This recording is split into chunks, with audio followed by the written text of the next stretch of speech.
welcome to the Faxon blog and podcast. When you watch that bullet in slow motion through the gel, you know, you've got a temporary cavity that's maybe 6 or 7 inches in diameter for the length of the gel block, which is unheard of. Yeah. You know? Yeah.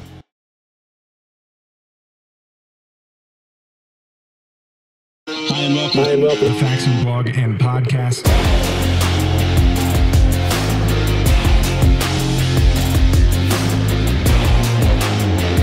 Well, we are very excited to have our friend Nito from AP2020 Outdoors. You know, if you've been following 8.6 or searching for it on YouTube or whatever, he's been putting out a ton of content. And Nito, you might be one of the guys who shot this the most and published the most as far as first impressions and trying different things with your build and trying different things with reloads.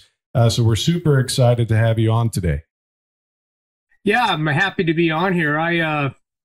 You know, I've been just a little background on myself. So I've had my YouTube channel since 2011, and I really did not start developing it until about 2014. I think back in from 2011 to 2014, I had maybe 100 subscribers. Yeah. And I primarily started it because I like to groundhog hunt here in Ohio. And I started publishing my groundhog videos. And then some gal in Alabama had seen some of my videos, and she invited me on a hog hunt, you know. And of course, you know, Dustin, as you know, we're all in Ohio here, and we don't have any wild hogs to hunt. You know, and it just kind of took off from there. I started going to SHOT Show, and I think I met you guys in 2018, SHOT Show, I think. Yeah, I think that sounds right. Yeah. And so then I just started developing my YouTube channel, and I've been, you know, promoting a lot of folks in the outdoors and shooting industries. And my day job is I'm an electrical engineer by trade, and I specialize in factory automation. However, I've got the dream job now. I just work Friday, Saturday, Sunday, and then Monday to Thursday, I do my YouTube videos. Much to my wife's chagrin, she's like, "You need to get a second job." And I'm like, "Hey, honey, you remember when I used to travel as an engineer and work 7 days a week, living in hotels?" I was like, "I'm done with that." Yeah. Well, that's great. Well, Nito, let's start, you know, talking some nitty gritty on 8.6. You know, on the last episode, Jay and I were really trying to cover some general FAQs we see as a manufacturer and vendor, but also, you know, details on our specific builds as those were launching. But I would love to get just your first impression on 8.6 itself, and then maybe we could get into some more of the details of what you've been testing and posting on your YouTube channel. Yeah, absolutely. So when the 8.6 Blackout first came out, I'd seen you all post, you know, up on SHOT Show, and actually I knew a little bit about it before SHOT Show, you know, the actual release. And I was really intrigued by the concept of a quote, and you know, it's still a Wildcat per se, because you know it's not Sammy spec yet. Yeah, I'm sure that's going to be happening soon. Yeah, and so the whole attraction to me was, you know, we're all very familiar with the 300 Blackout, and being a reloader, I was really interested in actually making my own cases, because I went the same route when 300 Blackout first came out. And I think that really helped me tremendously in actually developing the brass initially, because as you know, and you guys have seen it as well, you guys came out with, you know, you were the first ones to come out with the barrels, but the ammunition, you know, there's primarily 2 suppliers. Yeah. Gorilla and Discreet. Yep. And, you know, no fault of their own, you know, they're just getting hammered now because everybody wants the ammo. Well, when I first, you know, I was going back through my videos, and my first video I cut was 39 days ago.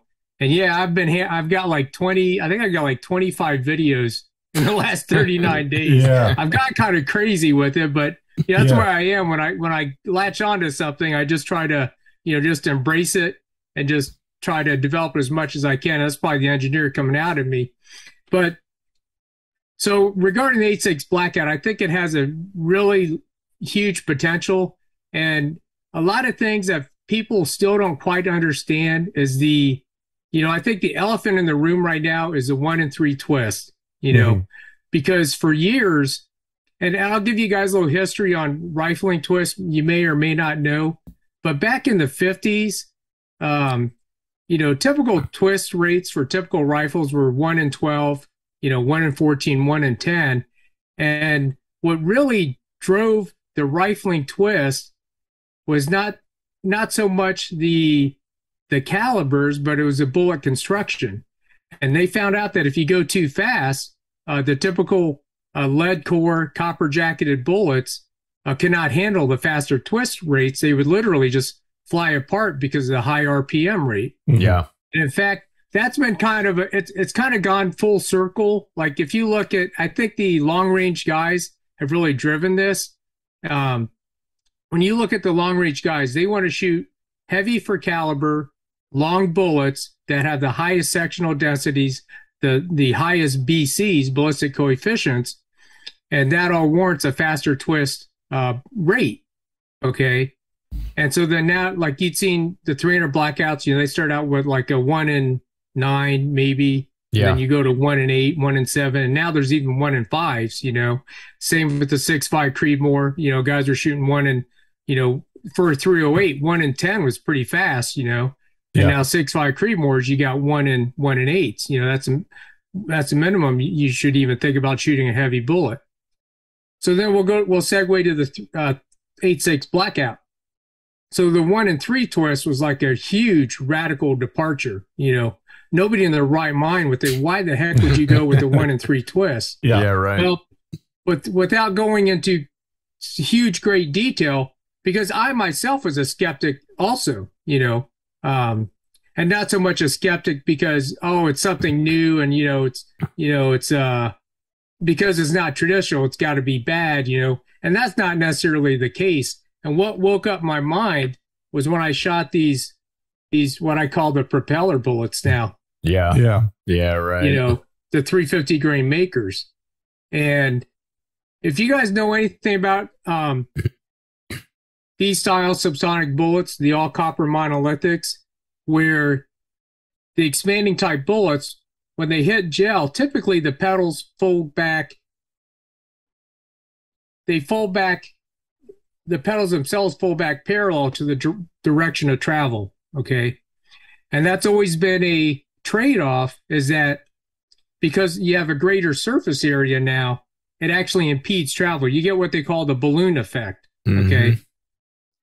What revolutionized the 1 in 3 twist is that because that's such a greater angle, these petals actually don't fold back perpendicular to the line of travel. They actually fold back, and for the lack of a better term, I'm a boater by trade also, the starboard side of the pedal actually becomes the leading edge of the pedal, and now you have a propeller. Yeah. And if you watch one of my, I think it was the Game Changer video I cut, when you watch that bullet in slow motion through the gel, you've got a temporary cavity that's maybe 6 or 7 inches in diameter for the length of the gel block, which is unheard of. Yeah. And at 7 yards, I was getting 21 inches of penetration. At 75 yards, I was getting, 22, 23 inches of penetration, which is crazy. Yeah. So, that when I'd seen that convinced me, that was the only thing that really convinced me with the 1 in 3 twist. Yeah. Yeah. And that's it. I mean, the bullets, I've heard talk with other people in the industry, they're trying to catch up now. I mean, just like anything else, they're catching up with designing better bullets for this twist rate. Yeah. And that is something that, Jay and I mean, probably 2 years ago on the podcast, we had an audience question about, why we landed on the twist rates we did for, standard AR-15 barrels or AR-10 barrels at the time. And a lot of it, again, was just the idea of stabilization, not necessarily energy. And also, just like you said, the production of that ammunition, can it handle a certain twist rate? How much is, people talk about overstabilization, and there's all these different things that kind of went along with it. But in this realm, even in some of the ballistic gel test shots that we did with Gorilla, if you shoot an 8.6 round, out of a standard twist barrel. I think they had done it out of a 1-in-7. It doesn't look anything crazy. You know what I mean? It's about what you would expect from a 338 projectile at that distance. But, that kind of magic sauce is spinning it, faster. And I think that has been something that people, need to wrap their minds around. And it's tough to until you see it in person or get on these blogs and forums, get on these Facebook groups, watch the stuff that Nito and other guys are putting out, because in your head, you're going to be locked into, this is stabilization. Why does it need to go that fast? Yeah, right. I think as soon as you stop thinking about it as stabilization, start thinking about it as, rotational energy transfer, and then how it interacts with novel bullet design, and things like wound characteristic, cavitation profiles. I mean, I think it all becomes much more interesting, and this idea of a super fast twist starts to add up. Yeah. Now, Nito, what are some of the things that if people are going to be shooting 8.6 for the first time, let's assume for right now that they have factory ammunition. What are some of the things that folks are going to recognize right off the bat that seems different to them, whether it's about their build or comparing it to shooting another AR-10 or bolt action that's chambered in 308 or 6.5 or what have you? What are some of the kind of the key differences that you think that shooter will experience? Well, the first thing that struck me was that the recoil was not as bad as that I anticipated. Yeah. Even shooting a 300 grain subsonic was not, it was more of a push. I think the cartridge that's recoiling a little bit more is the Gorilla Barnes 210. Yeah. That's more of a snap, a sharp snap, but it's nowhere, I'm honestly, it's like a 243 if you ask me. Mm-hmm. So the recoil is not bad. Accuracy, I haven't done really any accuracy tests per se. I need to take. So I've got two now. Okay, so I just got the Sentinel, the 8-inch. Yeah. So I took my thermal off my 16-inch and put that on, because I'm going to be coyote hunting with that now. Nice. Yeah. So I'm going to put one of my long range scopes on the 16 and start doing some long range shooting. Yeah. So. Well, and that is another, thing that has come up, because this is our first kind of public foray into bolt action.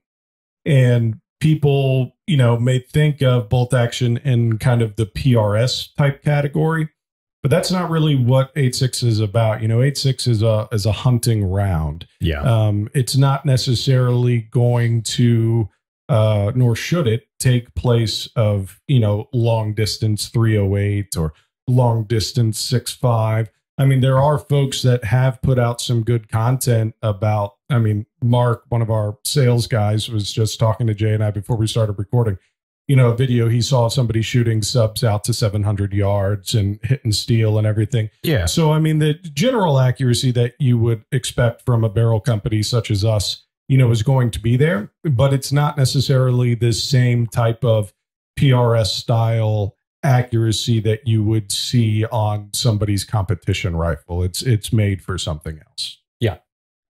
Yeah, absolutely. I've got a friend on that Facebook group. He's down in Florida, and he's one of the first people to actually take, well, at least in the United States, take game. And he and his son were shooting wild boar down in Florida, and very impressed with, he shot some with these makers, and then also with the 210 Barnes, the gorilla ammo, and very impressed with the results. So, 200 yard groundhog deer or wild hog deer cartridge, absolutely. And I'm sure, even, the energy levels and the sheer weight of the bullets, I'm sure a bigger game can be taken in North America, no doubt. Yeah, and we've seen, obviously, the folks who came up with this, Kevin Brittingham and his team at Q, have posted a bunch of different content, especially in Africa, as they have a place out there that they could hunt and taking down just amazing large game in those areas with both supers and subs. And again, out of shorter barrel profiles. These are just like our offering is 8, 12, and 16 inch. And and you've shot obviously the 16 quite a bit. You got the new 8-inch coming your way. I just shot it Sunday. Did you? Yeah. In fact, I got a video I'm waiting to get. It's produced. I'm just waiting to get okayed by our friends at YouTube. Gotcha. Yeah, right. Yeah. Hint, hint. Yes. So all of those things, again, it's such a mind meld, because it's like, yeah, you could do this in bolt action, and yeah, you could do this in AR-10, but they're going to do things on those platforms. 8.6 is going to do things on those platforms that isn't necessarily akin to other AR-10 builds or other large caliber bolt action builds. These are going to be, this is a pretty duty specific type thing. And it is fun. Don't get me wrong. Just like you said in the gel tests, I mean, those initial cavities, the travel of the projectile, and what you're able to do with, expanding and fracturing rounds and so on, I think is remarkable. But with that comes the understanding that, hey, this isn't another 308 build. This isn't another 6.5 build. And to get on a topic that I think a lot of people are asking about, is just on the reloading itself. So as you mentioned, you being a reloader, for those of you who are new to our 8.6 talks, this is a 338 projectile, a 308 bolt face, and modified Creedmoor brass. People have been making it with a 6.5 brass. People have been making it with 6 brass. What have you found? What have you done the most of, Nito? And kind of what are some things that you would pull people's attention to if they're starting to reload for this? Okay, so I'm gonna talk about a short video that I produced a couple weeks ago. And typically my short videos are getting between 1,000 and 2,000 views. And for some reason this video went viral. I mean, it's got like 330,000 views, which just blows my mind, Yeah. But if you watch that video, I did. Okay, I'm going to be straight up with you guys. So the very first video I cut 39 days ago was actually that was the second. The first one that I was actually shooting. I'll be honest with you. If you watch my videos, typically when I fire a series of shots, I'll cut out the 3 or 4 seconds in between, because honestly, guys don't like to sit there and watch somebody shoot a 5-shot group and it takes them 1 minute, right? Yeah, right. So I'll cut out the breathing, catch my breath, refocus, reset the rifle and the rest, whatever. I cut those out. But that first video, the first 3 rounds, I was mortaring the round out of the chamber. Okay. And I'll tell you honestly why, and hopefully people will learn from what happened to me. Because unbeknownst to me, I was looking at some of the chamber specs on the 8.6 Blackout. And I'll just talk real briefly. I'm going to nerd out here. So from Q, the chamber specs show a neck diameter of 0.367 at the case mouth and 0.368 at the shoulder neck junction. Okay. Now, if you take, in my case, I was doing Peterson small and large rifle primer brass. I was doing ADG brass. I was doing Federal. I was doing Lapua. Okay. So if we look at a cartridge, a case, okay, this is an 8.6 case, but if we look at the 6.5 Creedmoor case, the 6.5 Creedmoor case is 1.920 inches long. The final 8.6 Blackout case is 1.685. So there's obviously a shortening of the 6.5 Creedmoor case. So what happens is when you cut the 6.5 Creedmoor case, what used to be the shoulder on the 6.5 Creedmoor case is now the neck. Okay. And if you know anything about brass, as you travel down from the mouth to the shoulder, to the body, to the web, the brass obviously gets thicker. Yeah. And therein lies the problem, is that the brass gets thicker. And what I was finding out is that as I cut my cases, reformed them, the neck wall thicknesses was about 18 thousandths. Okay. So if we do some simple math, 18 thousandths times 2 is 36 thousandths plus .338, that's the diameter of the bullet, is .374. Yeah. Well, the chamber calls for .368 as a maximum diameter. Now, in reality, that loaded round is probably around .371 to .372. Okay. Still, that round is not gonna chamber. Yeah, right. So, being my experience, because I work a lot with Wildcats, so it was no biggie for me. It's like, all right, well, I'll start turning the necks, and that's what I did. I started turning the necks to about 13 thou case wall thickness, and 13 thou, I end up with 364 nominal 361 362 loaded round.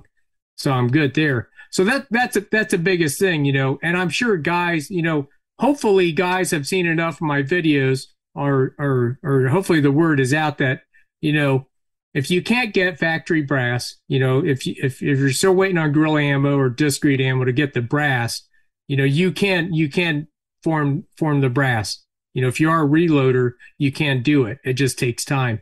And I'm going to go full circle to that 1 minute short video I did. Yeah. So, and I've got the time, obviously, but most people, when they saw the video, they're like, what are you doing, man? Yeah. Because it would literally take me 30 minutes. It would take me 30 minutes to get one piece of brass completed. Yeah. Yeah. All the steps, it took me 30 minutes. Now, have you been using mostly 6.5 brass, or have you been using 6 Creedmoor brass? And if so, have you seen any differences, or is one maybe a little more, easier for folks, or takes a little less finesse? What are you seeing there?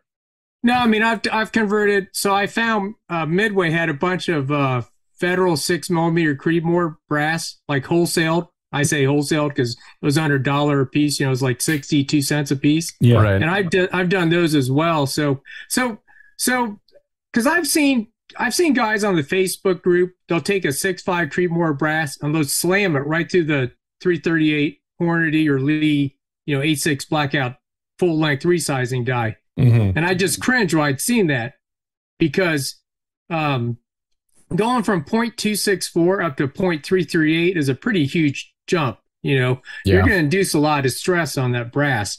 So what took me so long is I would go from .264, and I have what they call these Mandrel dies, which in simple terms it's just a die that expands the case mouth in increments. Yeah. So I would go .264 to .284 to .308, and then finally to .338. Mm-hmm. So I was necking up progressively. And the other thing I did was I would anneal the brass as well, just to help soften it. Yeah, right. So yeah. So it's until certainly, I said certainly a labor of love. Yeah. A labor of necessity, actually. It's like I got 20 pieces of brass, and I'm trying. Yeah, so it's been kind of a miracle that I actually pulled all this off. And then finally, my guys at Gorilla, Lance and Mike, I ended up getting some ammo from them, 3 weeks ago or whatever. Yeah. So I've been like, I just got, perfect. I got factory formed brass, and I just got to resize it, Yeah, right. So tell us about your AR-10 build, the 16-inch. So obviously the 8-inch you just got from us is one of our full Sentinel builds, but right. What could you tell us about the 16-inch build that you did before we released our full firearms? So I sacrificed my 6.5 Creedmoor. Yeah. I had it was a 6.5 Creedmoor prior, and I ended up putting the 16-inch Faxon Big Gunner, and then it came. I'm glad you brought this up. It came with the standard Faxon .875 gas block, mm-hmm. but I knew I was going to shoot subs and supers, so I put on I've got a Superlative Arms adjustable gas block. Yeah, and that was key. I think you guys have tried to harp on that, saying that, hey, if you're going to shoot both subs and supers, it's recommended that you put adjustustable gas block on. Yeah, right.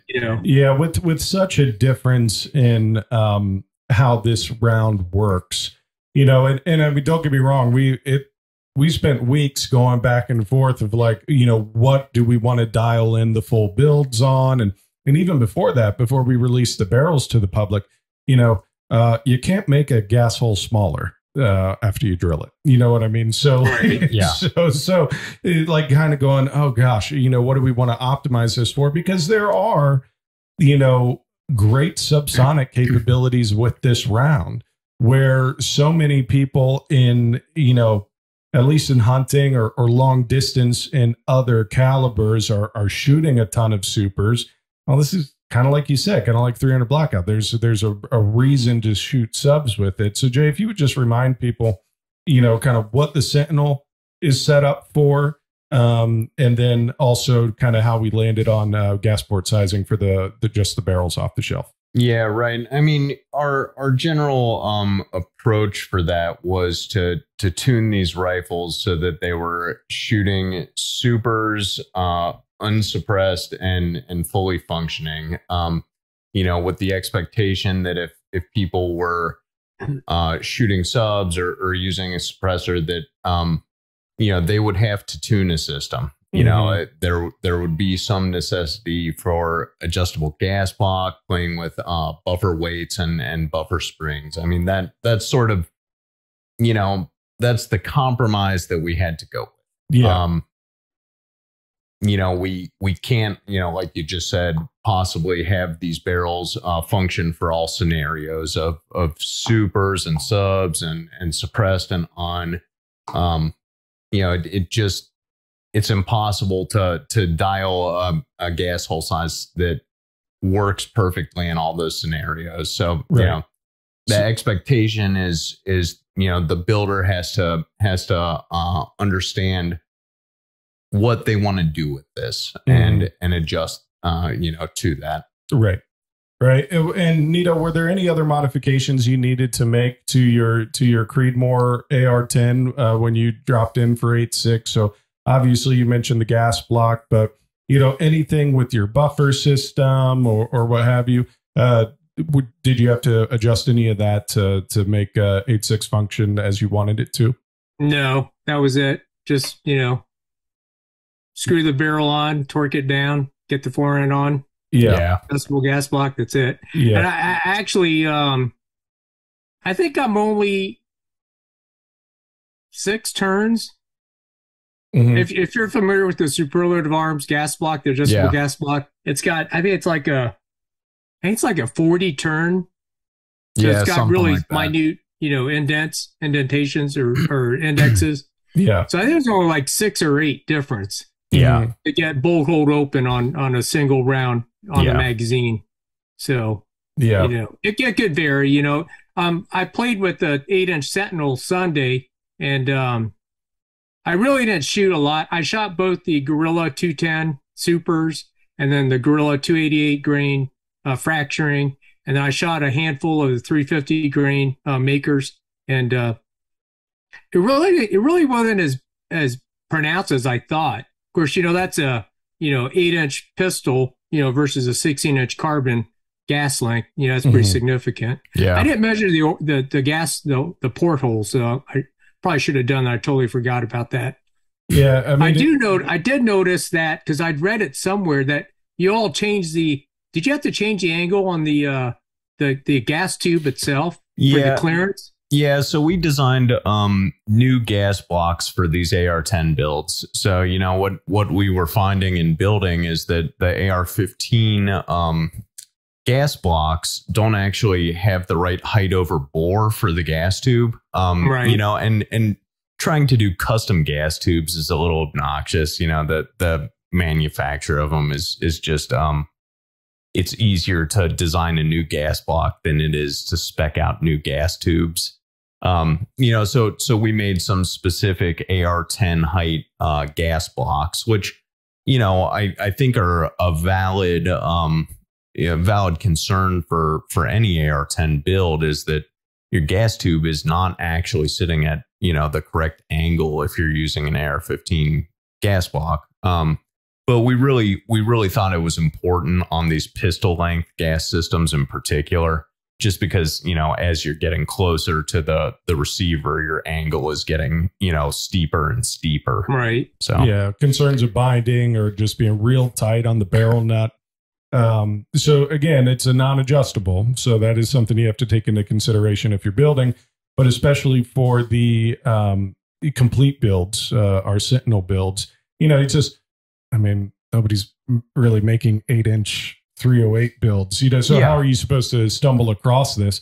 Right. It was sort of like we hadn't even thought about it, right, and the particulars of it. But then one of our initial test builds, we had a gas tube binding up there in the, in the gas key area.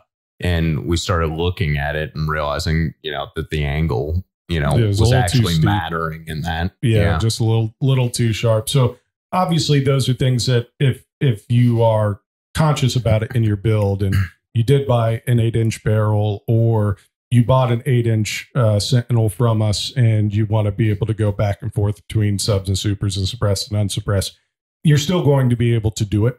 But I think you just have to be mindful. Yeah, your gas block. We've seen a lot of people have perfectly good success using adjustable gas blocks, AR-15 adjustable gas blocks with 875 journals in these builds. It was just sort of a, hey, let's fix the geometry architecture system on this. If we're going to be selling standard gas blocks, let's make the standard gas blocks correctly. But that being said, I've seen a ton of builds where people are using an adjustable gas block at an 875 diameter that was probably made for AR-15s that have had perfect success with it. So yeah, for sure. I do want to show. So you guys have gardens or wives that have gardens? I'm sure Jay has a garden. I have a garden. Oh, do you? You know what it is now? It's canning season, right? Yeah, totally. Totally, right? Yeah. I got this is relevant. You're like, what the heck? I got a ton of hot peppers. I got a ton of hot peppers that are going in canning and getting made into pepper jelly. I got all sorts of stuff. Oh yeah, my wife and I just did a bunch of peach salsa last night. So. Nice. Anyways, this is relevant. Okay, these are quart mason jars. All right. Mm-hmm. I cut a video a couple weeks ago. It's called "Reloading Mistakes: Stupid Is as Stupid Does." And y'all remember Forrest Gump? Yeah, absolutely. Right? Yeah. So, what appears to be two identical 1-quart mason jars are not. Okay, and that's relevant when it comes to reloading. We got two 8.6 brass, right? Yeah. One is ADG and one is Gorilla. Okay. And what's very important for people to understand when they start reloading. So I did a little chart. I did an Excel spreadsheet. This is just for 16-inch barrel.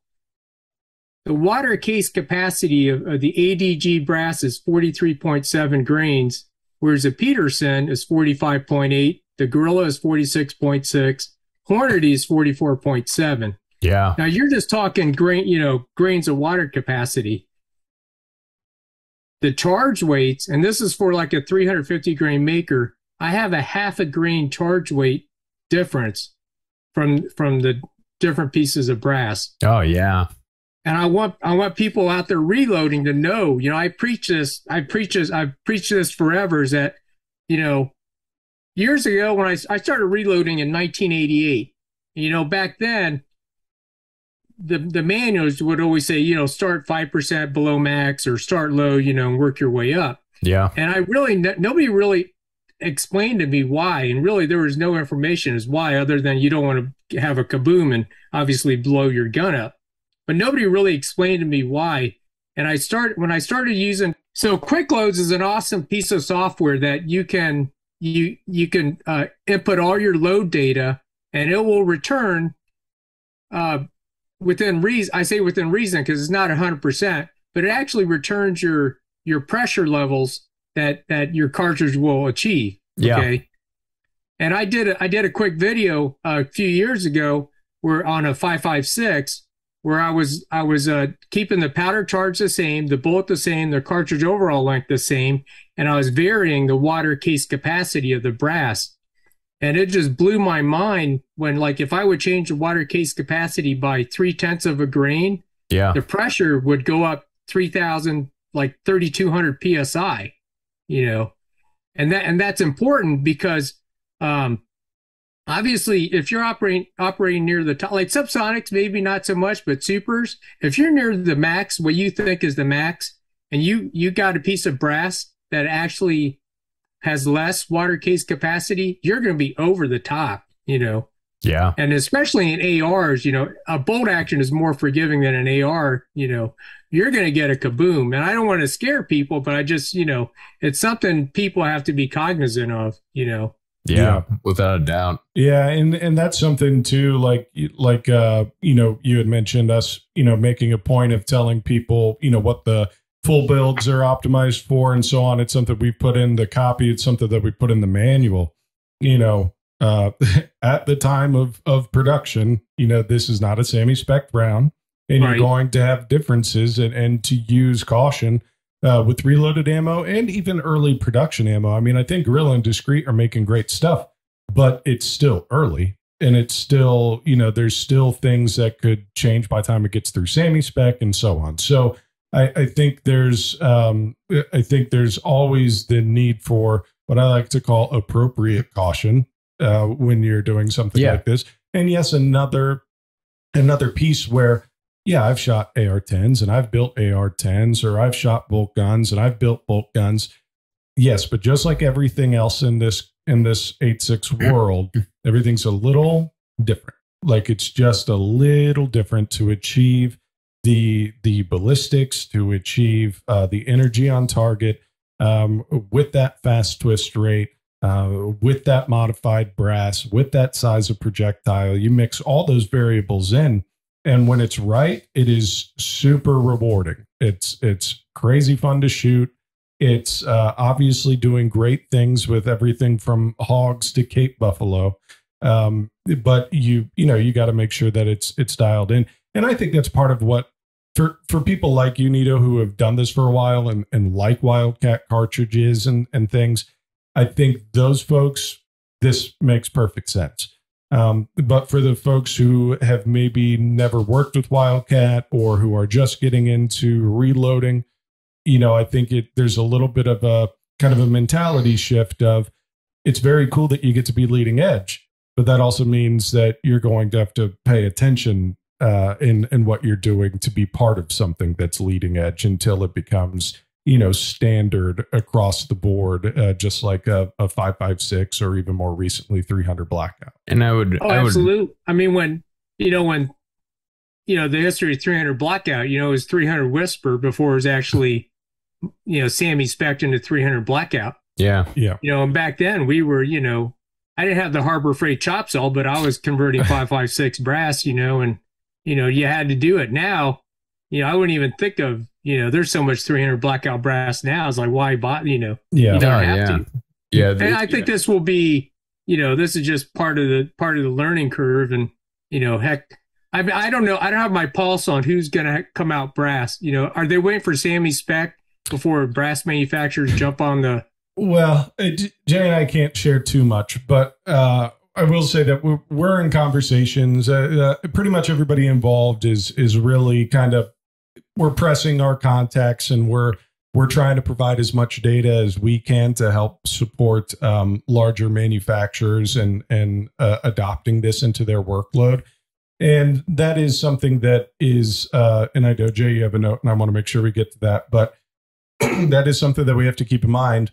We're not super far out from the last 2.5 years of the pandemic and everything that was going on with ammo. Yeah, and everybody's manufacturing schedules are still, talking to these brass manufacturers, everybody's schedules are still so backed up. They're still so backed up. Yeah. And the kind of non-standard ammo has seen an uptick in interest. So, for example, 300 Blackout, obviously already semi-spec'd and everything, but a bigger interest now than it was even a year and a half ago, 2 years ago.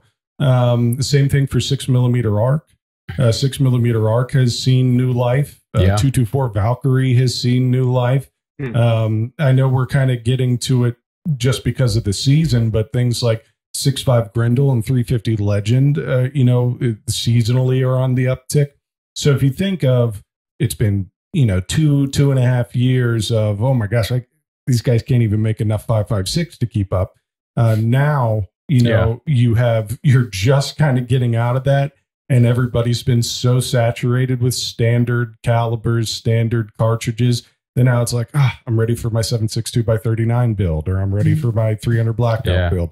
And so people have to fit that into their production schedules. And I think I think 6mm arc is a perfect example because, we launched those barrels with Brownells initially, and then pandemic hits and it's like, whoa, that was a weird flux because there was a lot of interest because it was new and hot, but then nobody cared about 6mm arc because they couldn't even get enough 5.56. And now we're starting to see what I think we probably should have seen 2 years ago. Yeah, everybody's interested on the 6mm arc. Yeah. Well, what was your note? You were saying we were talking about the caution of things and so on. I just wanted to step back like 3 minutes here. I would urge anyone who's new to reloading or who is not super comfortable with the idea of reloading this, jump in these Facebook groups, ask questions, and people like Nito will address them and give you guidance, because we have 86 Blackout has a pretty strong community in some Facebook groups, and I really think that it's an important thing for anyone who is jumping in, trying to reload this, trying to modify their own brass. Get in these Facebook groups, read people's posts, and ask questions, because there are a ton of really helpful, really experienced people like Nito who participate really heavily in those. So I just, before we transitioned out, I wanted to at least talk about that and tell people to get in those groups. Yeah, for sure. We left links in the show notes from the last episode. We'll do the same in this episode. If you go to faxonfirearms.com/blog, click on either of these, and you'll find links to get to request your entrance into the X6 groups. They're super helpful. There's tons of good posts. There's tons of advice about builds. I mean, there's all sorts of great information, but especially on the reloading thing, if you have questions about process, about what you're doing, there are lots of people with a lot of really good experience, who will chime in. Nito will chime in, right?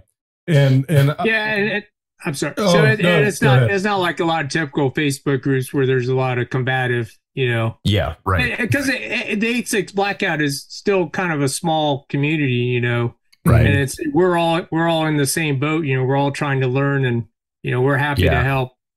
Yeah. And it's the way it should be, Yeah, I think you're right. They're not combative communities. No.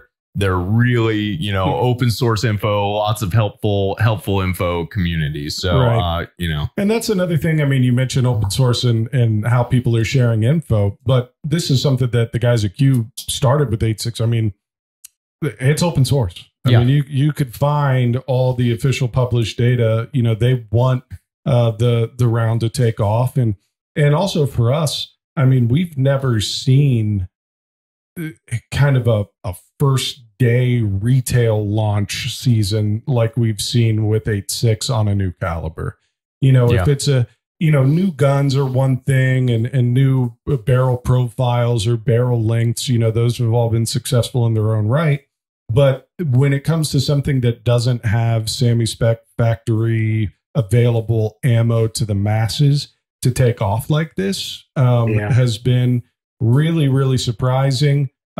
Surprising not in the sense that we don't believe in it, but surprising in the sense that people are, as they should be, cautious about spending their hard-earned dollars on something they're not sure if they're going to be able to get ammo for in the near future. I think that's why the barrel sales have been, successful, is because it's like, oh, this costs as much as any other Faxon barrel. I'm willing to hang on to the barrel until, ammo comes around or whatever. But I think it shows, people's interest and sort of faith in the project. I mean, seeing such a, hugely successful, launch on these barrels. I mean, people want this to work. People are interested in how this works. They want to get, these barrels, even if, they're a little unclear on where they're going to get the ammo right now. we've just seen such a good response on the caliber. I think people are interested in how it works. They're interested in the why it's different and the how it functions. It's pretty exciting to see. And I will say this, whether it's getting into the groups or posting about it, interacting with content, buying a barrel, buying a full gun in 8.6, those things are going to help influence the larger ammo manufacturers to want to jump on board. Yeah. If this has, if Jay and I are working on data packets right now on what we've seen, and if there weren't so many Google searches on it, if there weren't so many website visits, if there wasn't interest that we could record and show, it would have been for naught. If these didn't take off, if it didn't have the community of people like you and the folks in the 8.6 groups,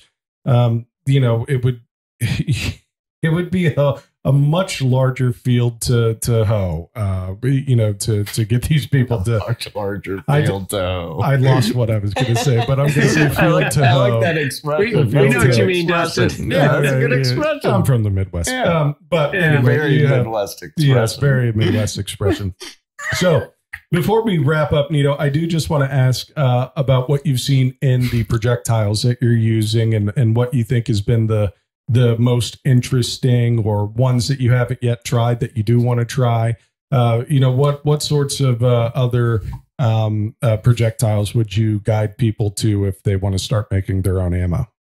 Well, for subsonic, I think that the standard is this 350 grain maker. Yeah, that's a cool projectile. Not that the Gorilla 288 grain fracturing. I mean, as my buddy on Forge and Fire would say, it will kill. Yeah. Supersonics, the Barnes 210, that did, and I used to do work with Barnes years ago, and I don't think they ever intended their copper bullet to shed the petals like that. Because when I shot that gel block at 75 yards, those petals came off. Yeah. Which it acted like a fracturing bullet, which caused tremendous wound cavities. Oh yeah. So that's the other thing is that what I call the expanding, to a mushroom type bullet, the fracturing bullet. In my experience, a fracturing bullet is the quickest killer when it comes to game animals. Which I don't know if you guys have heard that or anybody has said that. The reason being is you not only have, here you have one wound channel, right? Mm-hmm. Yeah. And the way most I'm a bow hunter by trade. If you see that buck right there? Yeah. Yeah. I shot that buck in 1999 with a hand sharpened broadhead and a recurve bow. Yeah. And most game animals are killed by blood hemorrhage, loss of blood, loss of consciousness or whatever. That's what this bullet is going to do. A fracturing bullet, is going to cause, at the minimum, 4 wound channels, So your chances of hitting a vital organ or artery, or nervous system is gone up 4 times. Yeah. So I think that's where the other technology needs to go as far as bullet development is more fracturing bullets. And not just in a subsonic, but supersonics. Yeah. I mean, that's my opinion.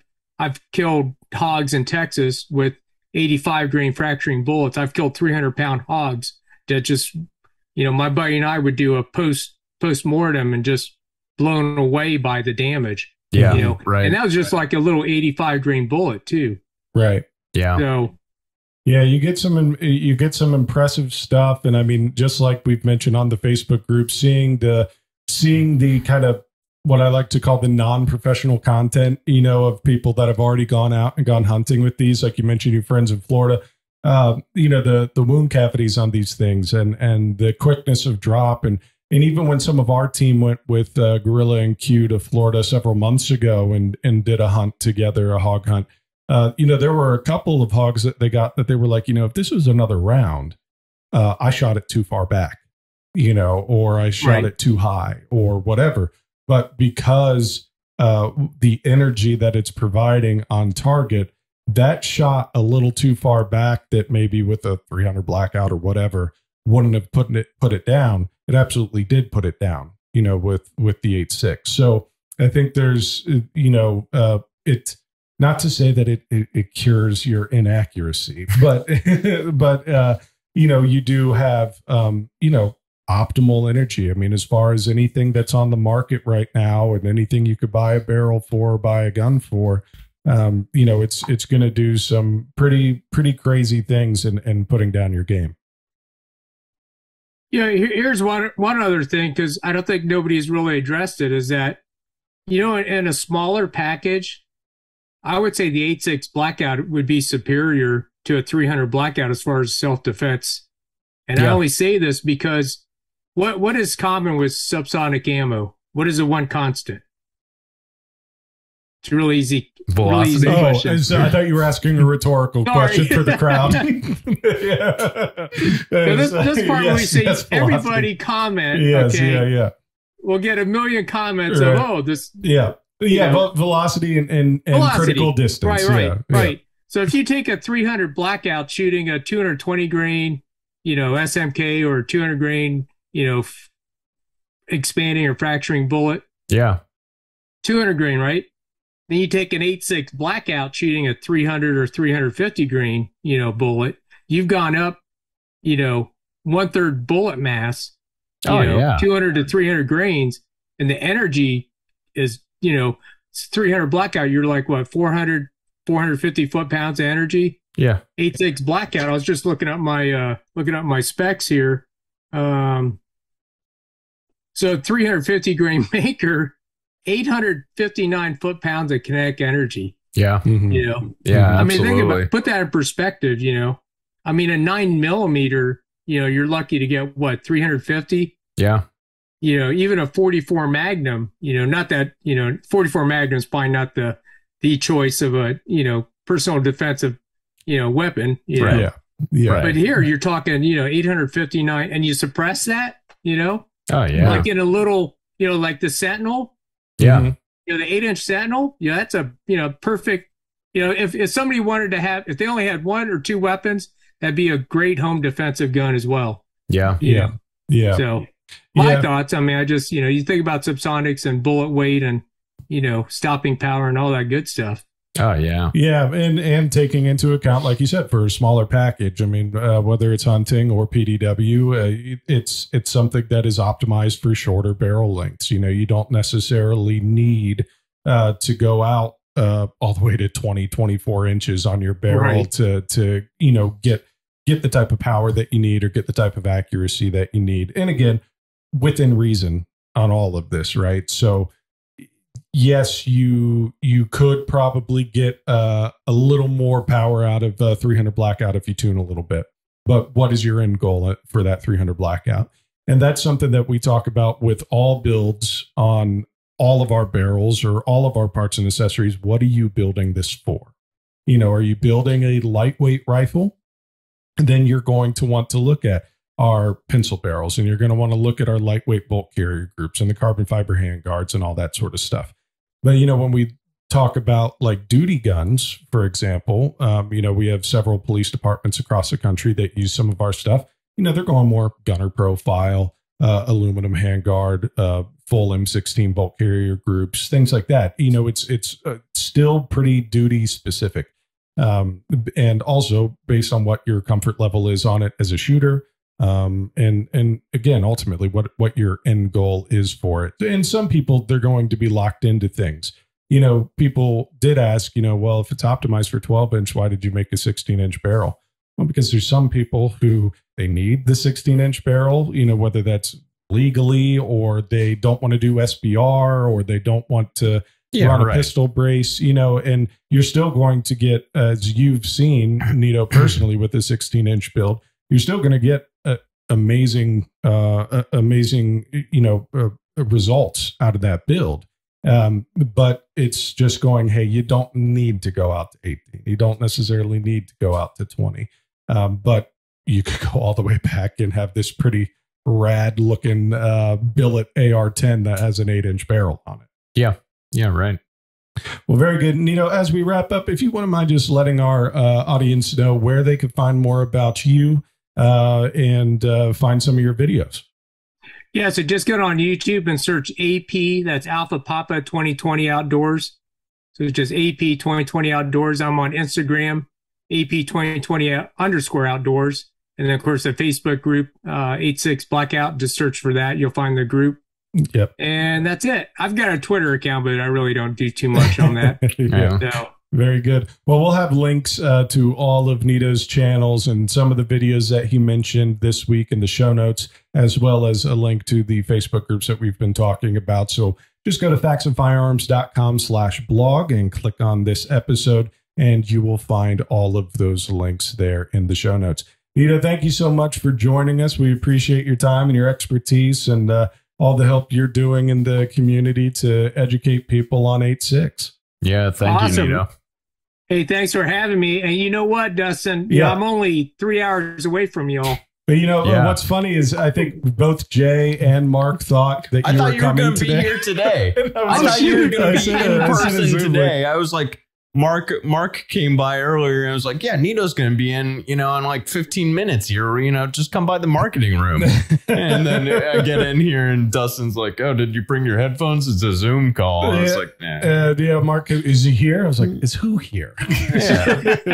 Yeah. We'll shoot for September. I'll come down with my high-speed camera. Yeah, very cool. That'll be fun. Yeah, we'll do some cool stuff with that. Yeah, that'll be fun. All right, Nito. Well, thank you so much. Again, faxonfirearms.com/blog. Click on this episode with Nito from AP2020 Outdoors for all the info and links.